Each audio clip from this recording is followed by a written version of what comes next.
Hi. Hello. How are you all? There's no room for you to sit. Sorry, Bubby. It's like, Mom, I'm sorry, there's no room to sit. You can sit right there, okay? hi guys. We're in another section of my little world. I thought I would do our video in a different section of my little world. um, so yeah, I hope y'all are doing well. I hope the sun is shining on your face wherever you are. I told you guys you were going to see more of me, and that's exactly what I meant. So I'm just, fidgeting with my hair like always, because that's what I do. He's laying by the door.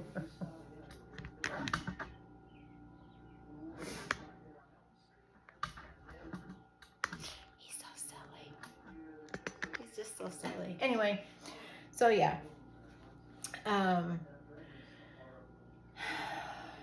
don't know where to begin. I had like so much on my mind earlier before I came up, and it kind of went to mush. It kind of turned to mush. So I don't know where to begin. Other than, like I said, I hope the sun is shining on your face. I hope you guys had a good weekend. I hope you had a good Father's Day weekend. That just passed. I hate that day. But I tried to suppress my own feelings, which I'm doing the opposite of what I'm being taught to do. Because that is one thing that my therapist and I are working on, is me expressing my feelings, because my feelings are very valid. I've been made to feel that my feelings are very invalid by a lot of people in my life and around me. And so that is something that we're working on, is validation, that my feelings have validation, that my feelings are just as important as anybody else's. But I'm trying to, I guess, do two things at once. And that is hate the day, but also be respectful of those who are celebrating. And even though it's killing me, I continue to wish a happy Father's Day to those that have their dads, to those dads that are celebrating, who have their children in their life. So I guess I'm trying to do two things at once. And sometimes multitasking is not always the easiest thing to do, right? Especially when you have a brain like ours. But anyway, I digress. So yes, I hope you all had a great weekend. I hope your week is going well for you. Speaking of therapy, I have therapy today. So I'm working through some more things in my life with her. It seems like every time we have a session, I always have something different to share with her. Like I said before, she is my human diary. Like, I don't know how, and let's get one thing understood, because I know some are going to be like, why do you have a therapist? You live with a disability. Why do you have a therapist? And if you have asked that question, you've basically answered your own question. That is why I have therapy. I was assigned a psych therapist about 5 years ago. And the reason why she was brought in to my treatment is because early on, my medical team brought the SCS to the table. And when they did, I had learned a little about it. I wasn't quite sure. So when it was brought, the very first time it was brought to the table, I didn't know what it was. I had no clue. and I asked questions, and once my doctor explained to me what the SCS was, I then kind of looked at him and said, well, it's kind of like a TENS unit then. It does basically the same thing a TENS unit does, except for it's implanted into your body, in your spine, by your spine, and and depending on if you are full body, then you would get 2 leads. And at the time, it was only my right lower. Since then, it has continuously spread throughout. And I said I would think about it, and then also too, there was a point in my journey where I brought the idea of amputation to my doctor. I was that desperate. And it wasn't it wasn't so much out of desperation as it was out of logic. Because of my disability, I developed what they call drop foot. And basically what that means is I walk tiptoe on my right foot. My ankle does not bend, my toes do not bend. And I've walked that way for 13 years. 11 years if you want to get technical, because 11 and a half, because the drop foot actually began in the first year. It was like 3 to 6 months into all of this chaos is when I started developing it.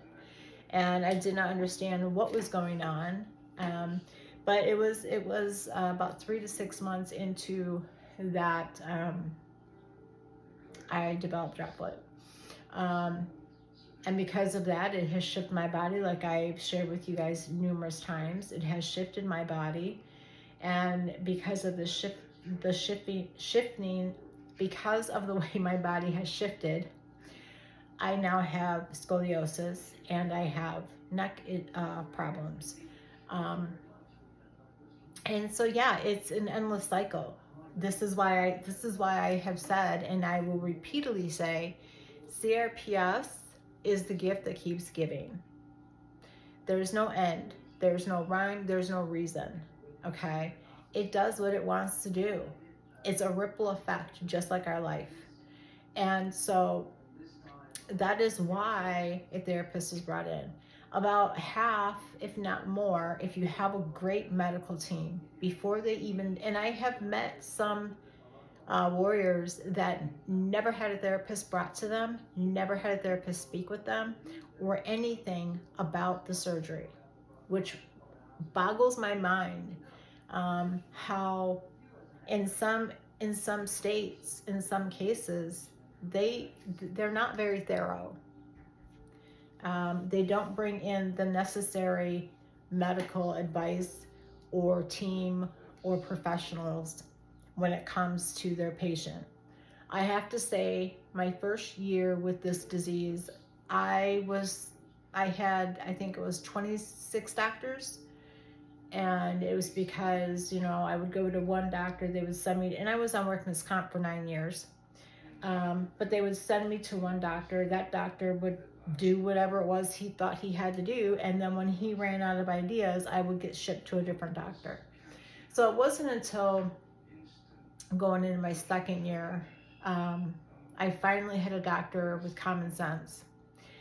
And that's when I was sent to U of M. And that is where I got my great medical team. Now, I will say, when I was sent there and I got to know my medical team and I got to know my doctor, he did bring up the synthetic nerve block, which I had a nightmare case prior to all that. And that I will share that with you all one day. But it wasn't until my second year where I started getting the treatments. And then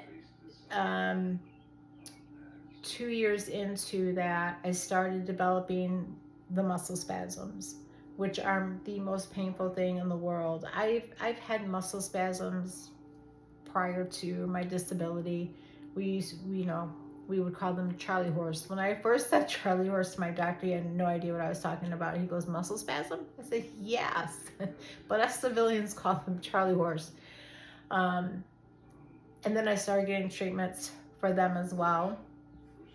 And then I started developing a lot of issues with my neck, and headaches and pain and just numbness and stiffness and weakness in my arm. And then I went in and I had MRIs done. I had a 3-hour MRI done, and it was a complete scan of me from head to toe. And then that's when they discovered the scoliosis, and they discovered I had a bunch of stuff going on with my neck. And so it was I don't know, at that point you go in hoping they find something because you know something's not right, or you go in hoping they don't and washed up as it to be in an overactive imagination. I will tell you this, anytime I've ever had any health problems, I was not one to go to the doctor. Never went to the doctor. I hated the doctors. And I think it was because I was a child that was in the doctors a lot because I had a lot of ear infections growing up. And I was sick a lot with tonsillitis. So I was in and out of the doctors a lot as a child. And as I got older, I outgrew the earaches. I outgrew the tonsillitis. And so I never went. Now, the only time I went was when I was pregnant with my children. I was anal about going. I made sure that I took my vitamins, and I made sure that I went to every doctor appointment. And so I was an overprotective mother before I even had my children. And but that was the only time I went. My girls, they went to the doctor. They had all their shots. They all that. But for me, I didn't go because, I don't know, I just didn't go. I think, like I said, maybe it was because of all the doctors I was in when I was a child. So it wasn't like every little owie I went to the doctor. And I've had more doctors now than I've had in my entire life. And it can be overwhelming, especially when you go to doctors that don't believe you. I've had a couple of them, and I told them exactly where they could put their theories. I'm not gonna waste my time, energy, or my voice on something that's not real. It's just, it boggles my mind how there are so many warriors out there that are not getting what they need. And that needs to change. But like I said, I had so much I wanted to say, and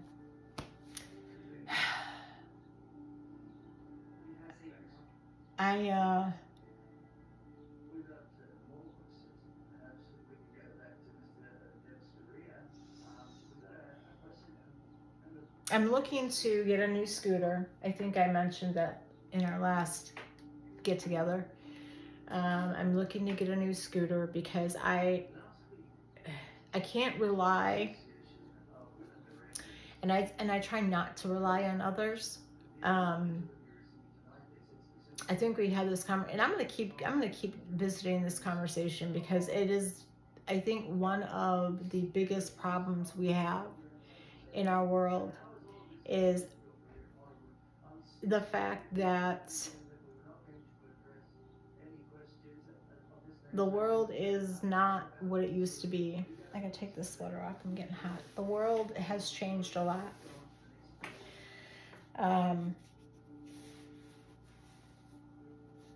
It's not as nice as it used to be, quite honestly. I remember when neighbors would help you and not expect anything in return. And I understand times have changed. You don't need to explain, I can see. I'm very vigilant when it comes to things, and like I've said before, I don't like this world we live in, and I think that it needs to change. I think that people need to start being nicer, stop the gossip, act your age. When you leave high school, leave high school. Don't bring that type of attitude into your adult life, because it, number one, just looks ridiculous. You sound ridiculous. Um, High school is a time where you're learning about life, it's a place where you are trying to figure out who you are. It's a place where you are allowed to dream, and hopefully later on those dreams come to light. It is a place to act childish. It's a place to figure things out. It's a place to learn lessons and make mistakes. But when you leave high school, you leave high school. You don't bring that type of behavior into your adult life. And I have seen so many adults try to act like they're in high school all over again. It's disgusting. You guys know me, I'm blunt. I'm not going to sugarcoat things for you. I think when you are somebody like us, you're more observant. You have to be. You are more vigilant. You soak up everything. You notice things. Probably things that you would never notice if you weren't disabled. I always knew that the world wasn't always kind. Being bullied growing up, I kind of figured that out early in life.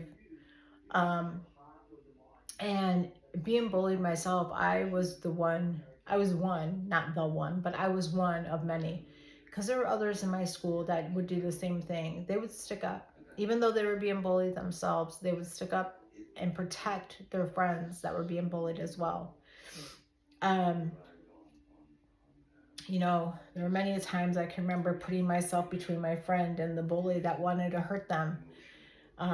There were many times where, well, not many, but there was a couple times where my younger brother, we were in school together for a year before, because we were 2 years apart. So there was that year difference where we would be in the same school for at least 1 year together. And I remember, I'll never forget it. I'll remember I might have been I think it was in second or third grade, because he was coming into first grade. And I might have even been in the fourth grade. I know it was still elementary school. And I remember it was the end of the day. And I walked outside, and there was this pile of kids on top of this boy. And they were yelling and hitting and stuff. And I don't know who it was, but it was somebody that knew that we were siblings, yelled, "That's your brother they're beating up." And I went over there and I just started yanking boys off. And of course my brother was embarrassed and upset because I was fighting his battles for him. But I got him off, and I did what I had to do, and I got him on the bus, and we got home. That's just how I am. I'm very protective of the ones I love. And so I guess when the ones you love hurt you, when you have that type of a protective personality, it really cuts deeper than the average Joe. Even when you're friends, you care about your friends the same way you would your loved ones. So when people aren't nice, it hurts. And like I said, when you are a person that lives with a disability, you notice a lot. You notice a lot that you probably wouldn't normally notice. What they say, your darkest times true colors of people you know start to show. And it's usually from people you never thought it would be from. Um, and it's sad. It's sad that, you know, and I've been on both sides. I get it. I've been on both sides. I've had the most wonderful support, and then I've had none. And so this is why I say I'm not changing the way I feel about the topic, the situation, but I am changing how I deal with it. And I am not saying that this is what you all have to do, because you absolutely 1000% deserve and need a support system. And that is the problem we're trying to fix. That's it's a ripple effect. Life is a ripple effect. Our disability is a ripple effect. It changes a lot about us, and so I mentioned a scooter. I'm looking into. I had bought one. In fact, I think I shared it. I called her my cherry bomb. Beautiful red scooter, maxed out, had everything I needed. However, I don't have her anymore. I have her, but I don't. She's at a place that I won't get it back. So I'm cutting my losses on that. It was a large loss, let me tell you. And I'm gonna invest in a more simpler one, because I can't keep relying on others. This is the one thing I wanted to talk about. I knew if I start talking, it would come back to me, but there was something I wanted to talk about. When you offer your assistance to people, please mean it. Don't just say it to say it. Because, number one, it's very hard for me and others like me to ask, to reach out for help. And so that is a wall that we eventually build, where we don't, and I'm at that point now where if someone says that to me, I'm just like, thank you. But I know that because there have been many, many, many, many times, and this is the thing that me and my therapist are working on, about me learning how to reach out.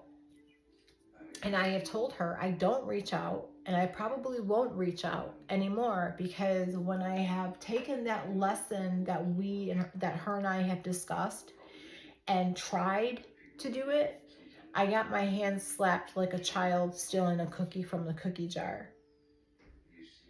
And so I'm not going to reach out. I am not, however, saying that you should do the same thing, because I full-heartedly 1000% believe you do deserve it. But I can't continue to have this false reliance on someone who says, if you need anything, let me know. Okay? And then when I take them up on that generous offer that they presented, I end up walking or going without, because I was told no. I was told either directly, no, I don't want to do that. You should have told me this yesterday. Can you wait until Friday? No, I can't. When you say to me, if you need anything, let me know, I'm taking you up on that offer. I didn't come to you and say, hey, you offered. I think what people don't understand is when you offer somebody assistance It doesn't work on your schedule. My schedule don't even work on my schedule. Living with a disability is not a scheduled process. And I think some people think it is. I think some people walk around with this delusional idea that our life is scheduled out, that everything is planned out. Some things, when you live with CRPS, yes, are very planned out because we have 0 spoons for bullshit. And our spoons represent our energy. I don't have the energy to bitch with you. I don't have the energy for your drama. I don't have the energy for any of that. I have to carefully navigate through my life dealing with 12 spoons a day. And I'm going to tell you, 12 spoons compared to a healthy body ain't nothing. Is nothing. Especially when, you know, there have been a few times where I have showered in the morning, and I used to do that. But I changed. I changed doing that because when I shower in the morning or in the afternoon, I need to rest the rest of the day because that shower took just about every spoon I had, every ounce. Our spoons represent energy. And you would be very shocked and surprised to know how much energy you use daily. It's a lot. And so for us to be exhausted after simply taking a shower, that should give you some sort of idea. Some of us are unable to drive for many reasons. I have a couple of them. One, my disability, that so wonderfully handed me over this deformity, if you will. So I'm unable to drive because of the deformity. I'm unable to drive because of memory. I have to use a GPS on my phone when I walk to the store. So for me, I've had people say, well, you know, if you got a car that was, because there are people out there that they have amputation and drive. They have their vehicle set up to fit them. That's great if you have a wonderful memory. But when your memory is shit and you don't remember, you could leave the house. I don't know what route I took. If I'm in a car with somebody, and even if it's been to places that I've been 1,000 times, I have no clue to where you're going or how we got there. So when I have to use a GPS on my phone to walk to the store, I was very shocked though, and I was very proud of myself because the other day I took that walk, which killed me. That's another story. I used the GPS to walk there, but I did not use it to walk home. And I was very, very proud of me. I had no one to share that victory with, but I knew I did it, and that's all that mattered. Now, will I be able to walk there next time without it? I don't know. We'll see. I doubt it, but we'll see. Maybe I'll just have the GPS ready just in case. So there's a couple reasons there why I can't, and then I hate that word, why I am unable to drive. We're going to switch seats because my leg is starting to fall asleep here. So if you give me just 1 second.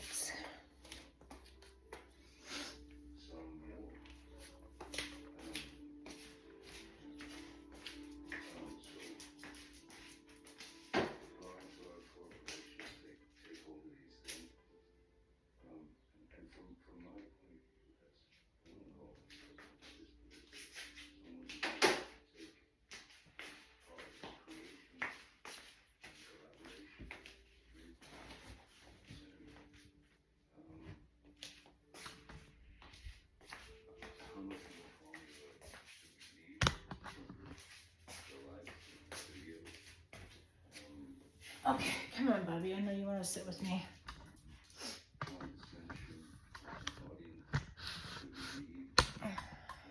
Hi, guys. I had to switch because I wasn't sitting in my nice comfy recliner. Come on. And my leg was starting to fall asleep. Oh, Bubby, you gotta lay down. Lay down, please. Lay down.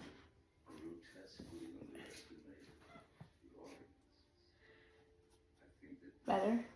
I'm not putting the thing out right now. We're just gonna... Actually, maybe I could. Can you sit this way? He wants my chair. Because that's what he does. I'm gonna put this out.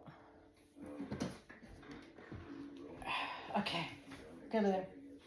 Get down there and sit down like you normally do. Ooh. Take my shoes off. Ouch. I'm gonna show you my feet real quick. Actually, I'll post pictures up in here. Lay down or you're gonna get down. Those are your options. Lay down. Lay down. What's wrong with you? Lay down. Thank you. I'm gonna post pictures of my feet and what I was talking about. I'm watching. I love Johnny Depp. I am team Johnny Depp. He's talking about his motivational talks and stuff. He's a very intelligent, smart, wonderful, loving person. And someone tried to give him a bad rap, but you're gonna get down if you can't stop. So yeah, I'll take pictures of my feet. I'm gonna warn y'all now. They're not nice. I wore my brand new tennies and I have to wash them because it looks like a murder took place in them.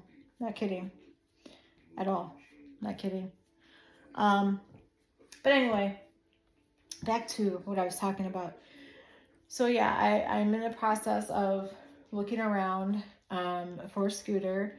It has to be feasible. I'm not gonna be paying hundreds and hundreds. I mean, I paid almost $3,000 for the one that I can't get back. So when I said that was a loss, a deep loss, I meant it. I mean, I have the keys and I have the charger, so it's not really serving a purpose where it is because nobody can drive it because I have the keys and the charger. I personally would not go there to get it. I would, if somebody wants to go for me and get it, great. But I'm not going there to get it. So that's what I said, I'm kind of cutting my loss on that.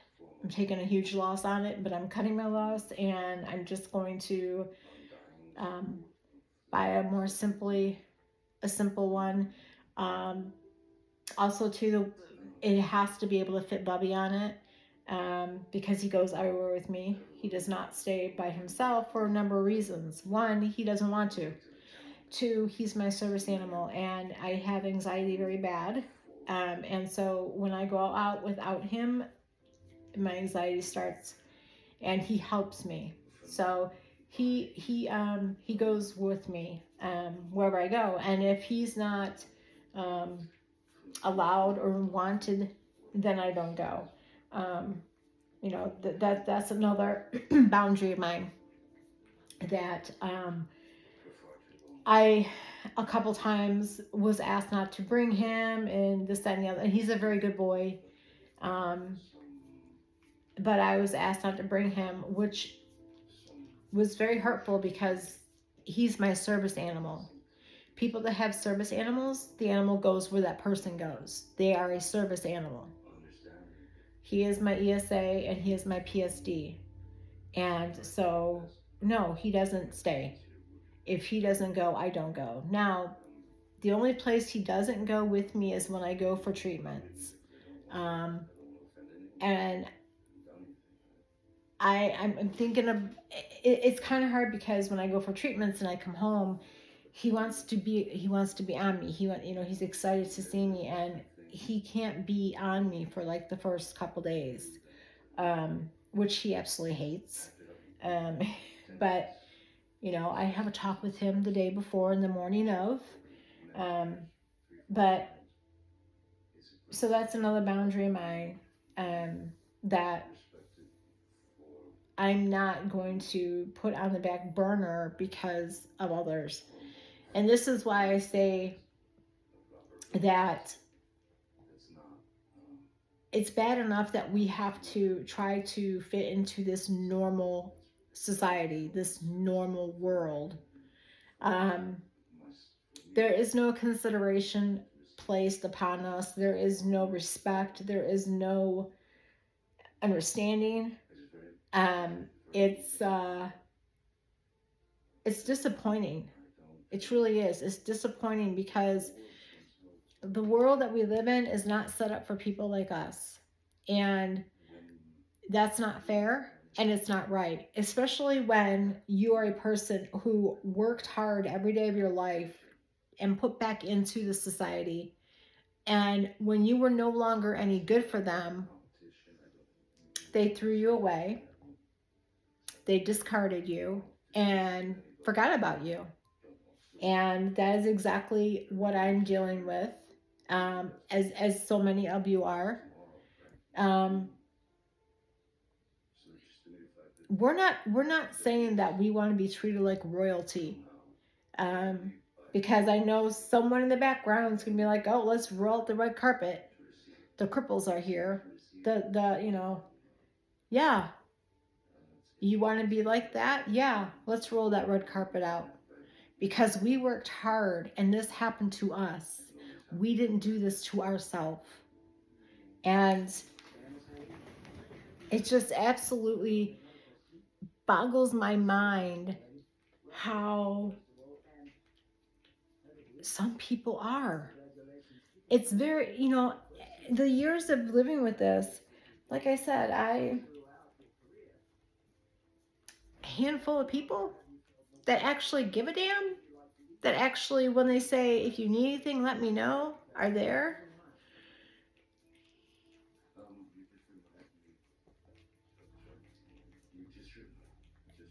People need to understand that.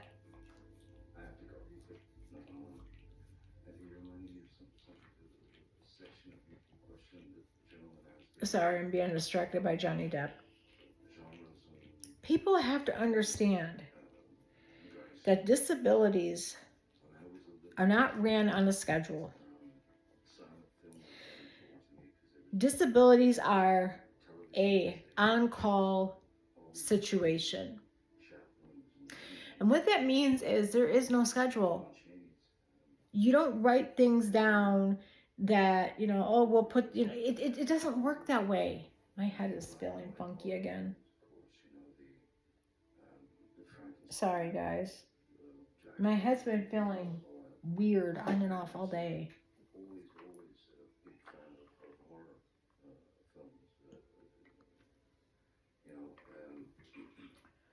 But anyway, I just wish this world would wake up. I wish that people would understand. I know this is probably all over the place.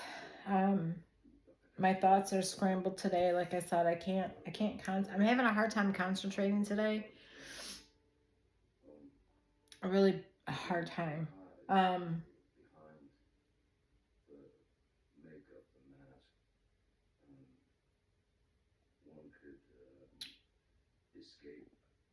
Sometimes it leaves me speechless, the ignorance that I witnessed.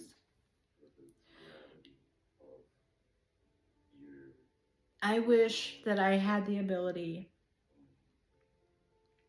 to just snap my fingers and make this world nicer, kinder, more respectful to each other.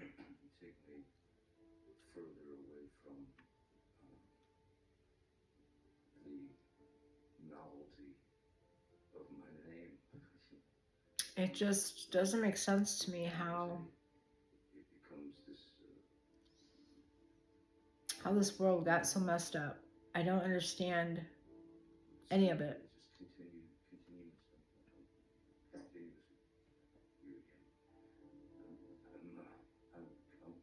I don't understand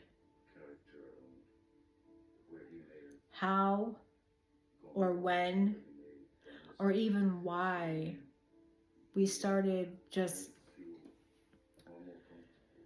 closing our eyes while walking around with blindfolds on. We're all walking around with blindfolds on. And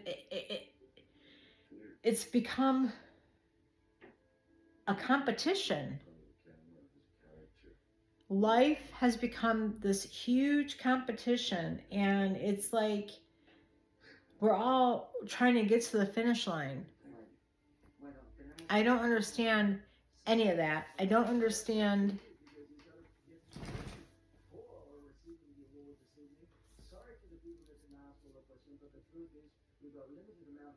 I hope this is making sense because, like I said, I'm finding it very hard to concentrate today.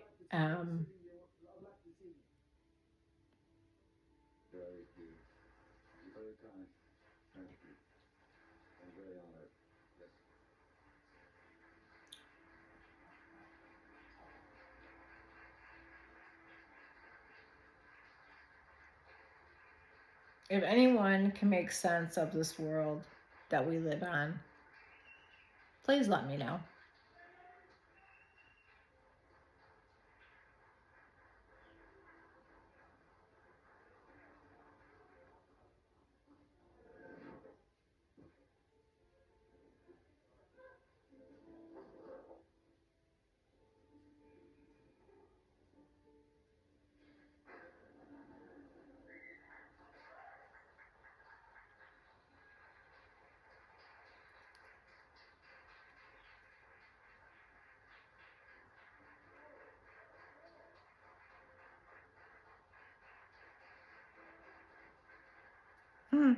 If anyone can let me know, I was watching it, sorry. If anyone can let me know.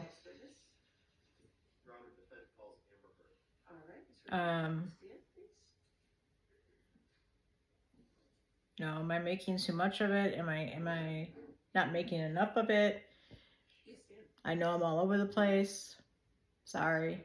Again, CRPS brain, that's how it works sometimes. Sometimes I want to be up here and I want to try to motivate. You know, sometimes you gotta upset people to get them motivated. You know what I mean? And if anything I say about any of this, and again too, I've always and I live by this theory, and I've always lived by this theory. If what I say, if my truth upsets you, maybe I'm touching a nerve.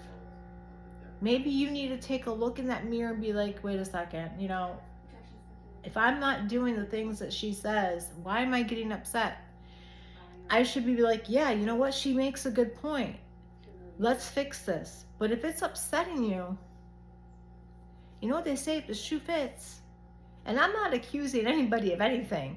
I am just simply up here telling you the facts. I am simply up here sharing my journey, my truth, and things that I go through on a daily, things that I've witnessed, things that I've gone through, things that I've witnessed my other warriors going through. This is our life. It's not a game. It's not us picking on anybody. It's not us pointing fingers at anybody. It's us sharing our truth. And that's simply what it is. And if our truth upsets you, then maybe you need to take a good look at yourself. Maybe you're upset because we hit a nerve. Nobody is listening. Nobody. And that's the problem. You know, we get told, I hear you. I hear you. Do you? You're hearing. You can hear me, but you're not listening. There's a difference between listening and being and hearing. You can hear people all day long, but if you're not listening, you're wasting my time and yours. It's I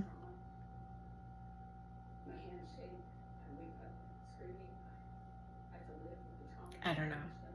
But anyway, I've babbled long enough. I hope that this video makes sense.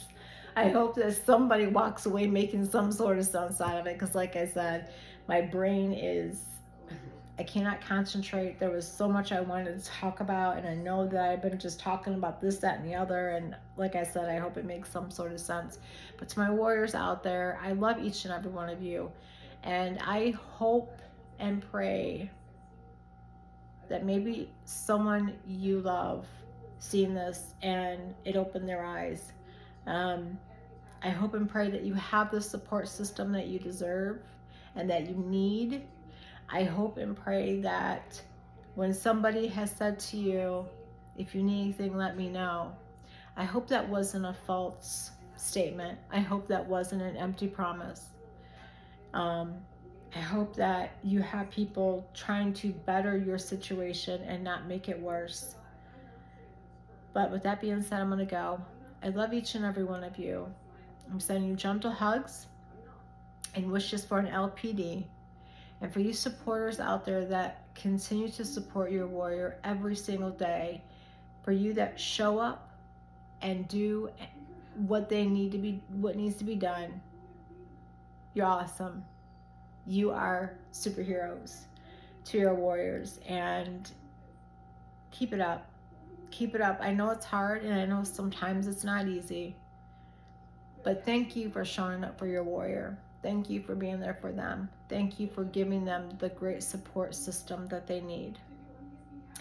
With that being said, I wish you all an amazing day. Gentle hugs to my warriors, and we'll talk again real soon. Until then, ciao for now. Bye.